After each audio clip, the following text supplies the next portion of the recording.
This is going to be my most detailed breakdown on YouTube on any strategy that I've ever done. So stick around to the end of the video, otherwise you are going to miss out. I can guarantee it. In this video, I'm going to share with you my bread and butter SMC model. I have been trading this model. I've gotten funded with this model. I have gotten payouts with this model. I have used this model on my personal capital for the last 2 years. Because the prop firm space is a little bit touch and go at the moment, I've decided to take my prop firm profits and dump it into a trading account, a personal trading account, and I've been trading that personal account using this model. This is not a video you want to miss.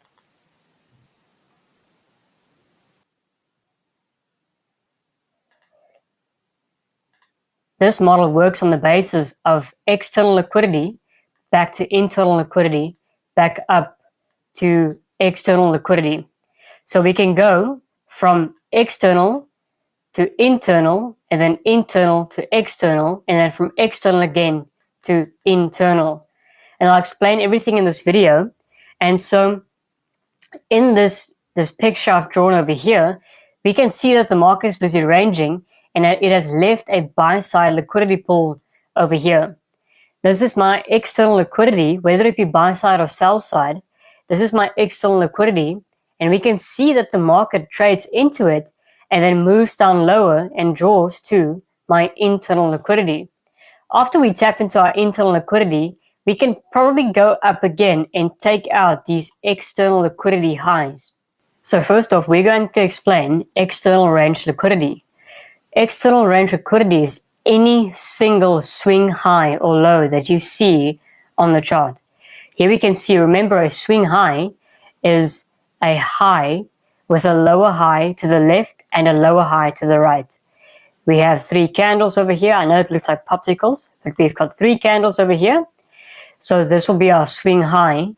The high to the left and the high to the right is lower than the middle candlestick, the middle wick. That is our swing high. And this will be our external range liquidity. Here we can see we have the market running up here, and we have a turn in momentum, leaving away a swing high. This swing high will be marked out as our external range liquidity. This can also be buy side liquidity, but for the purposes of keeping it simple for this video, I'm going to refer to it as external range liquidity. Similarly, we've got any swing low formation. So here we can see that we have 2 bearish close candles followed by 2 up close candles. This leaves what? It leaves a swing low. This swing low becomes our external range liquidity. It can also be seen as sell side liquidity, but again, for the purposes of keeping it simple, I'm going to refer to it as external range liquidity. Now that is how we spot a external range liquidity. It is how we spot any swing high or swing low. Over here we have internal range liquidity. What is internal range liquidity? Internal range liquidity is any fair value gap in the dealing range. Now if you do not know what a dealing range is, I'll explain it as well when we get to the chart examples. But basically a dealing range is when we have a move in price. Let's draw it out. Here we take liquidity and we have a move up that takes liquidity. This move becomes our dealing range. So what we're going to do is that we are going to take our fib and mark our dealing range and mark out this move.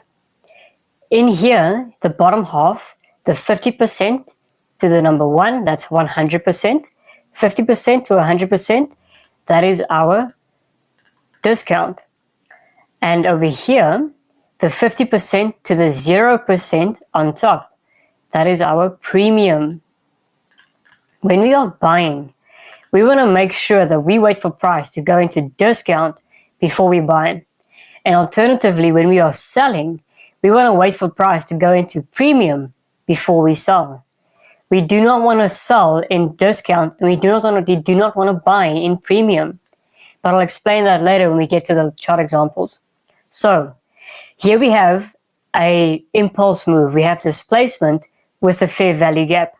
You all know what fair value gaps are. If you're not familiar with your fair value gap, I have a video in my channel that speaks about fair value gaps, and it covers everything you need to know about a fair value gap. But in short, we have a candle 1, 2, and 3. Candle 1's high doesn't touch candle 3's low, leaving a gap in price. That is called a fair value gap. This is a bullish example. Here we have a bearish example. I'm not going to spend a lot of time on fair value gaps because I do have a detailed video explaining it. I want to move on to real examples to show you how we use this strategy. So over here, I'm going to show you the rules for the strategy and how this setup forms. So first of all, we're going to wait for price to do its thing. We just wait, then we can see that we have buy side liquidity resting over here. Let's say this is equal highs. Here we have external range liquidity. We're just going to mark it as liquidity. And we are looking for a fair value gap in the dealing range that sweeps liquidity. So if, for example, we have a fair value gap over here, we're going to wait for price to raid this liquidity and give us a market structure shift with the fair value gap, so we can target the internal range liquidity of this leg. Here we have a little market structure shift with a fair value gap, and this will be our entry signature. We are going to wait for this to happen after price sweeps external liquidity. It is very important to make sure that we do have internal liquidity in this leg before the market raids external liquidity. That is extremely important, guys. Alternatively, let's look at a buy example. We have external liquidity resting here. And so we are going to wait for the market to come and raid this liquidity. As soon as this happens, we are going to draw our dealing range from there to there, the high to the low, and we are going to look for any sort of internal liquidity in premium. So let's say, for example, here we have a fair value gap. We are going to, if I remove the dealing range, we are going to wait for the market to give us a market structure shift with displacement and a fair value gap to target our higher time frame fair value gap. If you've watched my previous video, you'd see that this comes down to multiple time frame analysis. So we are going to pair multiple time frames on how we trade this strategy. Over here we have our first example. We are on euro dollar on the daily time frame. In my previous video, I spoke about multiple time frame analysis, and I said that we go from the daily back to the 1 hour. And so on the daily, we can see that we have this external range low over there, and we also have this external range low over here, and the market hasn't tapped into yet. But we did raid this low. So if I drop down to the 1 hour time frame, let's see how it looks like. If I neaten this up, I can pull this along. Over here, we can see that the market ran through this liquidity, that external liquidity raid. So what we are doing now is we are waiting for a market structure shift.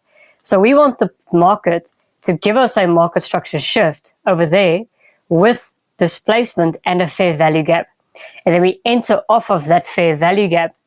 So we are simply just going to play price forward to